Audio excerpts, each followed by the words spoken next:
कोणती शुभ अथवा अशुभ विधी असो गणपती पूजन केलं जातं म्हणून त्या ठिकाणी गणेशाची मांडणी केलेली आहे. पाठी 2 कलश आहेत का? त्याला स्वास्तिश्री पुण्यवाचन म्हणतात. काय म्हणतात सर? पुण्य स्वास्तिश्री. स्वास्ती आणि श्री म्हणजे देव आणि देवाची पत्नी. जसं तुम्ही दोघांनी पूजेला बसलात, पूजेला बसायला अधिकार नाहीये.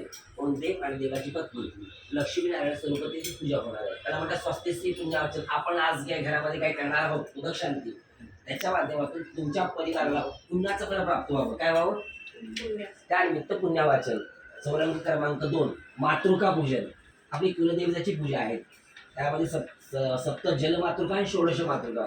त्याच्यामध्ये मुख्य देवी महाकाली, महालक्ष्मी, महासरस्वती. आता तुम्ही कामाख्या देवीचा प्रसाद घेतला की नाही, त्या देवीच्या तिथं बघा एक लक्ष्मीची मूर्ती आहे, तिला अभिषेक वगैरे पूजा करणार आहोत.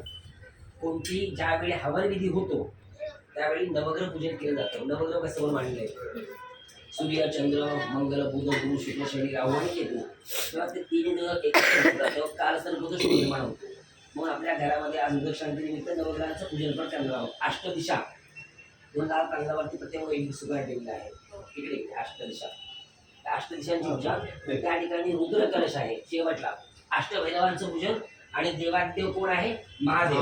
म्हणून त्या ठिकाणी नंदी स्वरूप एक सुपारी आणि रुद्र म्हणून शिवपिंड ठेवले आहे.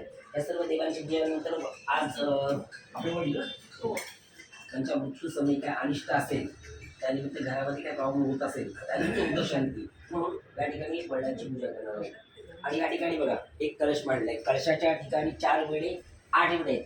4 वेळी 4 गुरुजींचे वस्त्रदान म्हणून 4 वेळी त्यांना आपण दक्षिणा देऊ. आणि हा पाणी तांब्या आहे. तांब्यामध्ये उदक म्हणजे काय? पाणी. आणि मार्जन म्हणजे काय करणं? सिंचन करणं.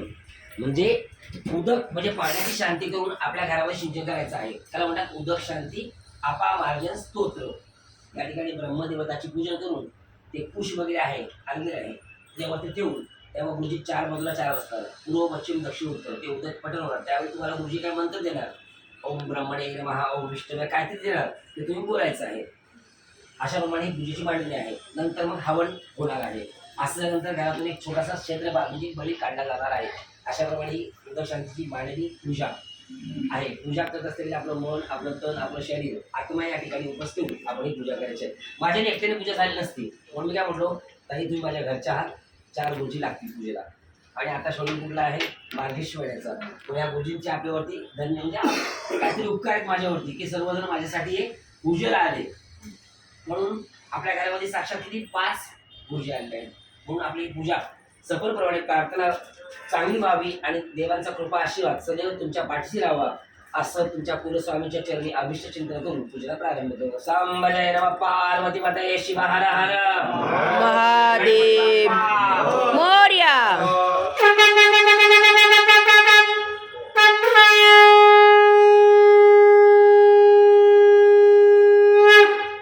पूजा प्रारंभ झालेला आहे.